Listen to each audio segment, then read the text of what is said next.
Shalom. Dans cette vidéo, nous allons faire le tour des pronoms de différentes formes et usages. Un pronom est un mot qui remplace un nom. En français, il existe des pronoms personnels, possessifs, démonstratifs, indéfinis, relatifs, interrogatifs, etc. Nous allons en voir quelques-uns qui couvrent relativement bien la liste des pronoms hébreux.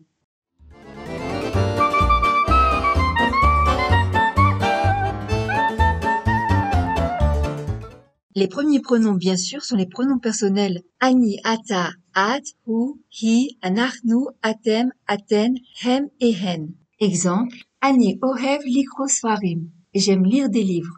Ata ochel aruchat boker. Tu manges un petit déjeuner. At yoshevet bagan. Tu es assise dans le jardin. Hu over et harechov. Il traverse la rue. Hi ozeret le chavera. Elle aide son ami. Anachnu ba'im meha'ir. Nous venons de la ville. Atem lomdim ivrit. Vous apprenez l'hébreu. Aten shotot café. Vous buvez du café. Hem yoshvim bagan. Ils sont assis dans le jardin. Hen ohavot likro sipurim. Elles aiment lire des histoires.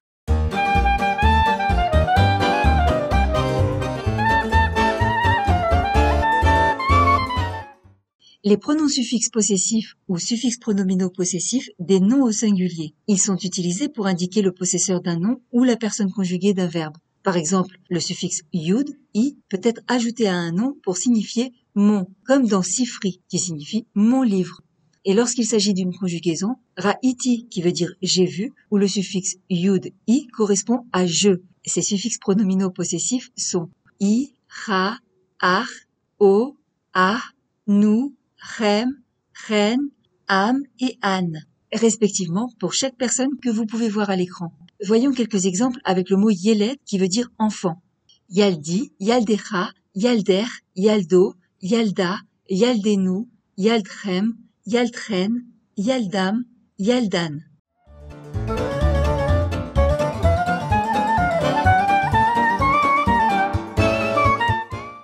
Les mêmes suffixes pronominaux possessifs changent lorsque les noms sont au pluriel. Ils deviennent ai, echa, aïr, aiv, eha, enu, echem, echen, ehem, ehen. Comme dans ces exemples, yeladai, yaldecha, yeladaïr, yeladav, yeladeha, yaldenu, yaldechem, yaldechen, yaldehem et yaldehen.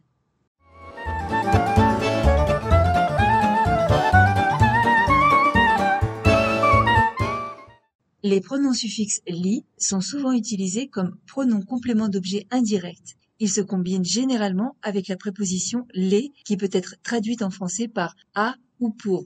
Ils indiquent donc à qui ou pour qui l'action du verbe est réalisée. Exemple, ta Eli, montre-moi, hu amar lahem, il leur a dit. Et ces pronoms complément d'objet indirect se déclinent bien sûr à toutes les personnes comme ceci. Li, lecha, lach, lo, la, lanu, lachem, lachen, lahem et lahen. Un autre exemple. Tagidli, dis-moi. Vous l'entendrez souvent en Israël. Tagidlo, dis-lui. Dans cet exemple, li et lo se traduisent simplement par moi ou lui, sans utiliser de préposition à ou pour. Pourtant, la traduction est littéralement dis à moi ou dis à lui, même si ces tournures ne sont pas usuelles en français.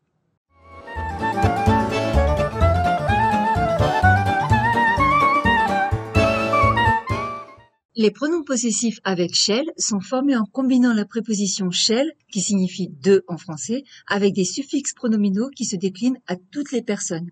Sheli, de moi ou à moi. Shelcha et shelach, de toi ou à toi au masculin ou au féminin. Shelo et shela, de lui ou à lui ou d'elle ou à elle. Shelanu, de nous ou à nous. Shelachem ou shelachen, de vous ou à vous au masculin et au féminin. Et shelahem et shelahen, d'eux ou à eux, d'elle ou à elle. Et ces pronoms permettent d'indiquer la propriété ou l'appartenance et sont très couramment utilisés en hébreu. Exemple, Zeha Sefer Sheli, c'est mon livre.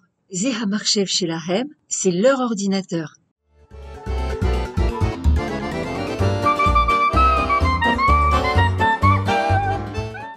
Les pronoms formés avec hot sont ceux qu'on appelle les pronoms d'objet direct. Ils sont utilisés pour indiquer le complément d'objet direct du verbe dans la phrase. En d'autres termes, ils précisent qui ou quoi subit l'action du verbe. Exemple avec auto, Tichel Otto, demande-lui. Atayahol Lishol Otto, tu peux lui demander. Ici, il est important de préciser que ces noms sont en relation avec la particule et, qui n'a pas d'équivalent en français et qui sert à introduire le complément d'objet direct. Je ne vais pas approfondir cette notion ici, mais sachez qu'il s'agit toujours d'une marque d'identification. Oti, Otra, Otar, Otto, Ota, Otanou, Etrem, Etren, Otam, Otan.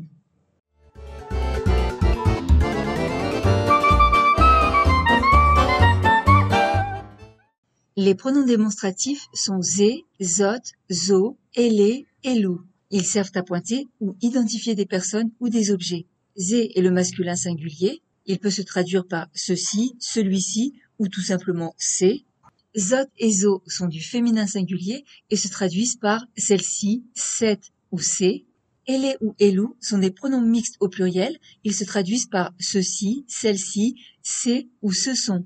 Exemple, zé c'est faire. C'est un livre, Zot Marshava, c'est une idée, Elé Sfarim, ce sont des livres, et Elou Kishot, ce sont des chaises. Petite remarque, dans le langage courant, les gens ne font pas toujours la distinction avec zo, qui est normalement réservé au féminin. Malgré cela, ils peuvent aussi l'utiliser pour le masculin, car la pratique de la langue parlée diffère souvent du langage formel.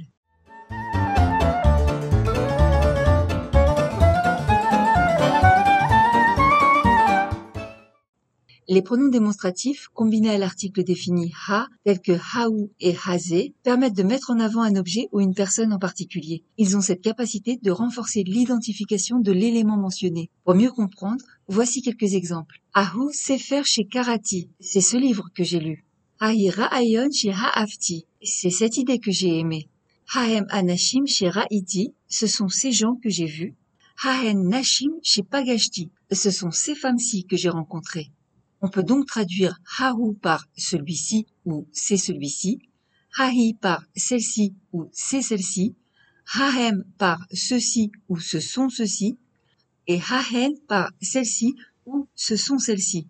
En réalité, ces pronoms démonstratifs se déclinent à toutes les personnes ainsi qu'avec zé, zot, élé et élou. Hazé, hazot, haélé, haélou. Voici quelques exemples. Hazé kelev sheli, c'est ce chien qui est le mien. Hazot tapouar chez Achalti, c'est cette pomme que j'ai mangée. Ha'ele yeladim bakita, ce sont ces enfants dans la classe. Ha'elu sfarim sheli, ce sont ces livres qui sont à moi. Attention, ici bakita devrait être prononcé bachita, mais le langage populaire n'a que faire de la règle et le prononce généralement bakita.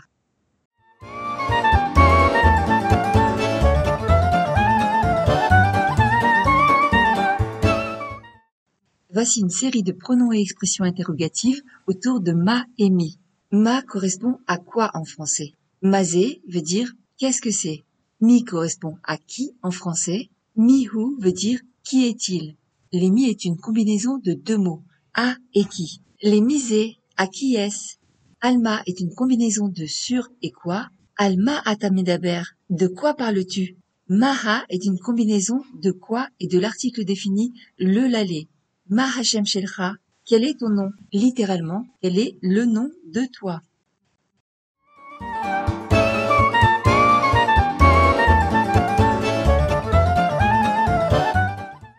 Les pronoms interrogatifs eizé, eizo et eilou sont construits sur les pronoms démonstratifs zé, zo et elou. Eizé pose la question quel ou lequel. Eizé sefer ataotse, quel livre veux-tu? Eizo est la version féminine de eizé et pose la question quelle ou laquelle. Eizo marchav ola aldaatra, quelle idée te vient à l'esprit? Eilou est la forme plurielle et pose la question lesquels au masculin ou lesquels au féminin. Eilou perotata ohev, quel fruit aimes-tu? Mais attention, il est important de faire la distinction entre eilou et elou. L'un se prononce eilou comme nous venons de le voir et l'autre se prononce elou. Il n'a pas de yud. L'un pose une question et l'autre désigne une chose ou une personne. Et cela peut paraître un peu confus au début, mais si vous prenez l'habitude dès maintenant de faire attention, vous les distinguerez facilement. Leur différence réside dans la présence du yud pour l'un et l'absence de yud pour l'autre. Mais je suis désolée, car il existe encore un autre homonyme. Il faut aussi apprendre à faire la distinction avec ilou qui veut dire si. Il pose une condition. Donc cette fois-ci, ce n'est plus ou mais i pour ilou.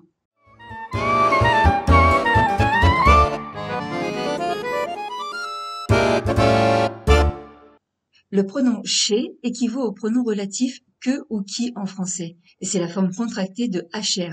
En hébreu moderne, chez est souvent utilisé de manière interchangeable avec asher.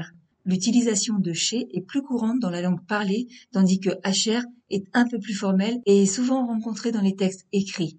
Prenons pour exemple Habayit asher baniti, la maison que j'ai construite, Hamchonit asher ra'ita, la voiture que tu as vue, Ha-téléphone asher kaniti, le téléphone que j'ai acheté, Ha-sefer asher karati, le livre que j'ai lu, Ha-kelev asher ra'aoti, le chien qui m'a vu. Ces phrases restent grammaticalement correctes et conservent le même sens si l'on substitue asher par chez. Notez que dans le langage parlé, chez est souvent préféré en raison de sa brièveté. Habayit chez baniti, Hamchonit chez ra'ita, Ha-téléphone chez kaniti, Ha-sefer chez karati, Ha-kelev chez ra'aoti. Notez tout de même que, bien que chez et asher soient souvent interchangeables, en hébreu moderne, il existe des cas où l'une des formes est préférée ou nécessaire par rapport à l'autre. Voilà, c'est fini. Alors, si vous avez apprécié, n'oubliez pas de mettre plein de petits pouces et surtout, pensez à vous abonner et à cliquer sur la petite cloche pour être informé de la dernière vidéo. Bye bye!